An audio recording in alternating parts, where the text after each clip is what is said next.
সময়টা অগাস্ট 2019। আমেরিকার Washington DC. White হাউসের ওভাল অফিসে এক রুদ্ধদ্বার বৈঠক চলছে। মার্কিন প্রেসিডেন্ট ডোনাল্ড ট্রাম্প তার শীর্ষ উপদেষ্টাদের দিকে তাকিয়ে এক অদ্ভুত ইচ্ছার কথা জানালেন। তিনি বললেন, আমি গ্রিনল্যান্ড কিনতে চাই, তোমরা খোঁজ নাও এটা কিভাবে সম্ভব। উপদেষ্টারা প্রথমে ভেবেছিলেন এটি প্রেসিডেন্টের কোনো সাময়িক কৌতুক, কিন্তু ট্রাম্প ছিলেন সম্পূর্ণ সিরিয়াস। তিনি তার রিয়েল এস্টেট ব্যবসায়িক মস্তিষ্ক দিয়ে বিচার করেছিলেন 21 লক্ষ বর্গ কিলোমিটারের এই বিশাল দ্বীপটি আমেরিকার নিরাপত্তার জন্য অপরিহার্য। মুহূর্তেই খবরটি ওয়াল স্ট্রিট জার্নাল হয়ে সারা বিশ্বে ছড়িয়ে পড়ল। সোশ্যাল মিডিয়ায় শুরু হলো হাসাহাসি।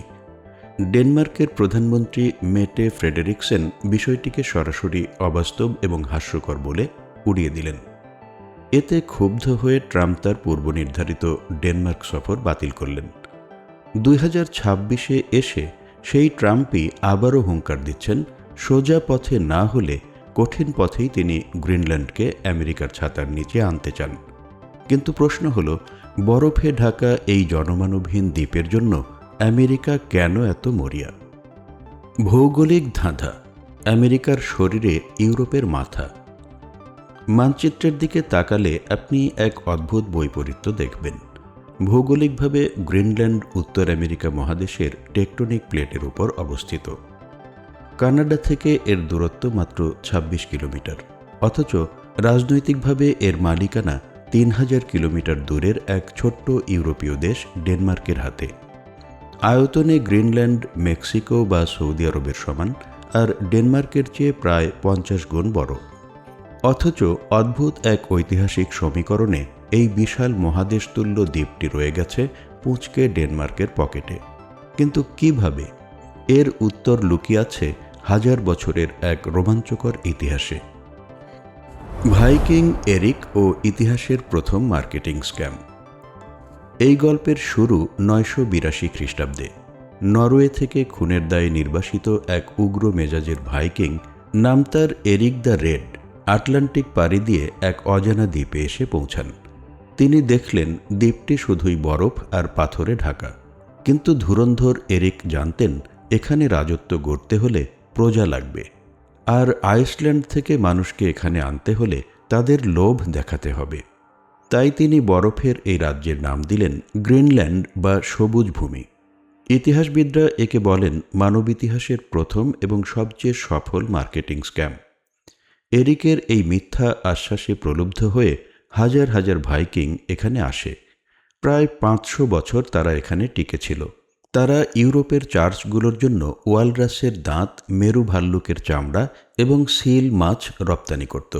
ভ্যাটিকান সিটি পর্যন্ত এখানে তাদের বিশপ পাঠিয়েছিল। 300 বছরের নীরবতা ও ইনুইটদের উত্থান।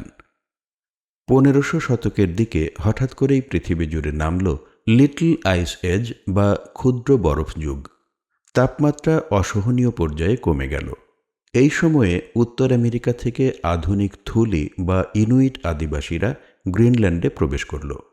ভাইকিংরা একদিকে প্রকৃতির সাথে, অন্যদিকে ইনুইটদের সাথে যুদ্ধে হেরে গিয়ে রহস্যজনকভাবে উধাও হয়ে গেল।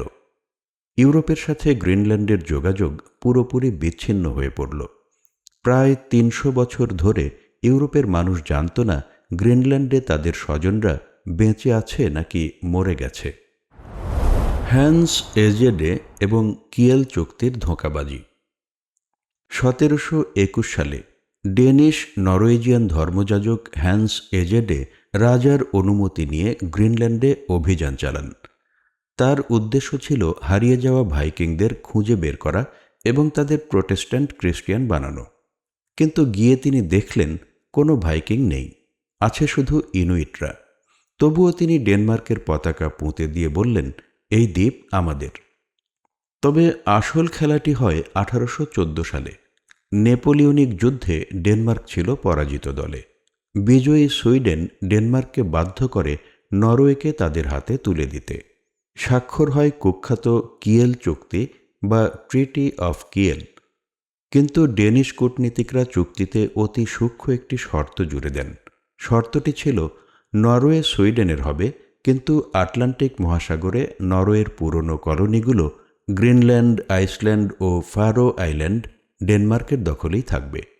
সুইডেন তখন বরফ ঢাকা গ্রিনল্যান্ডকে গুরুত্বহীন মনে করে এড়িয়ে যায়, আর সেই এক কলমের খোঁচায় গ্রিনল্যান্ড হয়ে গেল ডেনমার্কের অবিচ্ছেদ্য অংশ। দ্বিতীয় বিশ্বযুদ্ধ ও একজন রাষ্ট্রদূতের দেশদ্রোহিতা। 1940 সাল, দ্বিতীয় বিশ্বযুদ্ধ চলছে। হিটলারের নাৎসি বাহিনী মাত্র 6 ঘণ্টায় ডেনমার্ক দখল করে নেয়। কোপেনহেগেনের রাজা তখন কার্যত গৃহবন্দী। এই অবস্থায় ওয়াশিংটনে নিযুক্ত ডেনিশ রাষ্ট্রদূত হেনরিক কফম্যান এক অভূতপূর্ব সাহস দেখান। তিনি ঘোষণা করেন, আমি নাৎসি নিয়ন্ত্রিত ডেনিশ সরকারের কোনো আদেশ মানব না। তিনি নিজেকে স্বাধীন ডেনমার্কের প্রতিনিধি ঘোষণা করেন এবং আমেরিকার প্রেসিডেন্ট ফ্র্যাঙ্কলিন রুজভেল্টের সাথে এক চুক্তি স্বাক্ষর করেন। এই চুক্তি বলে আমেরিকা গ্রিনল্যান্ডে সামরিক ঘাঁটি গড়ার অনুমতি পায়। তৈরি হয় বিখ্যাত থুলি এয়ারবেস। কফম্যানের এই সিদ্ধান্ত সেদিন না নিলে আজ হয়তো গ্রিনল্যান্ড জার্মানির দখলে থাকত। স্নায়ুযুদ্ধ ও মাটির নিচে গোপন পারমাণবিক শহর। দ্বিতীয় বিশ্বযুদ্ধের পর শুরু হয় কোল্ড ওয়ার বা স্নায়ুযুদ্ধ। আমেরিকা বুঝতে পারে সোভিয়েত ইউনিয়ন বা রাশিয়ার উপর পরমাণু হামলা চালানোর জন্য বা রাশিয়ার মিসাইল ঠেকানোর জন্য গ্রিনল্যান্ডই হল পৃথিবীর সবচেয়ে সুবিধাজনক জায়গা। 1946 সালে প্রেসিডেন্ট হ্যারি ট্রুম্যান গোপনে ডেনমার্ককে 100 মিলিয়ন স্বর্ণমুদ্রার বিনিময়ে গ্রিনল্যান্ড কেনার প্রস্তাব দেন। ডেনমার্ক তা প্রত্যাখ্যান করে। এরপর আমেরিকা শুরু করে এক টপ সিক্রেট মিশন, প্রজেক্ট আইসওয়ার্ম। গ্রিনল্যান্ডের বরফের স্তরের নিচে তারা আস্ত এক পারমাণবিক শহর তৈরি করতে চেয়েছিল, যেখানে 600টি নিউক্লিয়ার মিসাইল লুকানো থাকবে। যদিও বরফের অস্থিরতার কারণে এই প্রজেক্ট পরে বাতিল হয়, কিন্তু গ্রিনল্যান্ড আমেরিকার কাছে হয়ে ওঠে এক আনসিঙ্কেবল এয়ারক্রাফট ক্যারিয়ার। বর্তমান বাস্তবতা ও মডার্ন প্যারাডক্স। বর্তমানে গ্রিনল্যান্ড ডেনমার্কের একটি স্বায়ত্তশাসিত অঞ্চল। 2009 সালের সেলফ রুল অ্যাক্ট অনুযায়ী তাদের নিজস্ব পার্লামেন্ট, পুলিশ এবং বিচার ব্যবস্থা আছে, কিন্তু পররাষ্ট্রনীতি ও প্রতিরক্ষা ব্যবস্থা ডেনমার্কের হাতে। এর বিনিময়ে ডেনমার্ক প্রতি বছর গ্রিনল্যান্ডকে প্রায় $600 মিলিয়ন অনুদান বা ব্লক গ্র্যান্ট দেয়। গ্রিনল্যান্ডের মোট বাজেটের অর্ধেকেরও বেশি আসে এই অনুদান থেকে। গ্রিনল্যান্ডের জনগণ মনে প্রাণে স্বাধীনতা চায়। তাদের নিজস্ব ভাষা, কালালিসুত, সংস্কৃতি ও পতাকা আছে, কিন্তু সমস্যা হল অর্থনীতি। স্বাধীনতা নিলে পরের দিনই ডেনমার্কের এই $600 মিলিয়ন বন্ধ হয়ে যাবে। তখন দেশ চালানো তাদের পক্ষে অসম্ভব।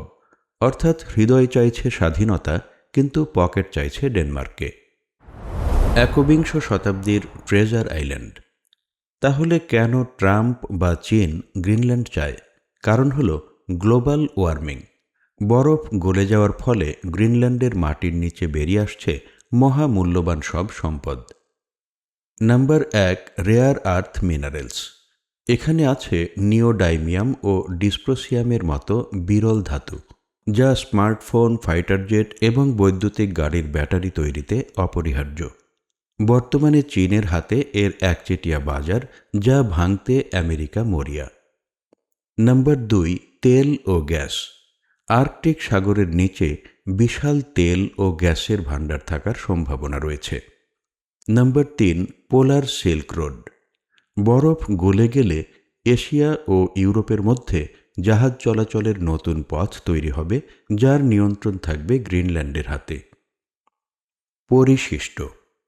ডেনমার্কের জন্য গ্রিনল্যান্ড হল এক দামি অলংকার, যা পরে থাকা ভারী, কিন্তু খুলে ফেললে সম্মান থাকবে না। আমেরিকার জন্য এটি নিরাপত্তার ঢাল, আর গ্রিনল্যান্ডের সাধারণ মানুষের কাছে এটি তাদের অস্তিত্বের লড়াই। একদিকে তারা তাদের হাজার বছরের ঐতিহ্যবাহী পরিবেশ রক্ষা করতে চায়, অন্যদিকে খনি খুঁড়ে ধনী হয়ে স্বাধীনতা কিনতে চায়। এই উভয় সংকটের নামই আজকের গ্রিনল্যান্ড। বরফ যত গলবে, পরাশক্তিদের এই দাবার লড়াই তত উত্তপ্ত হবে। পৃথিবী হয়তো তাকিয়ে আছে আগামী দিনের এক নতুন সংঘাতের দিকে।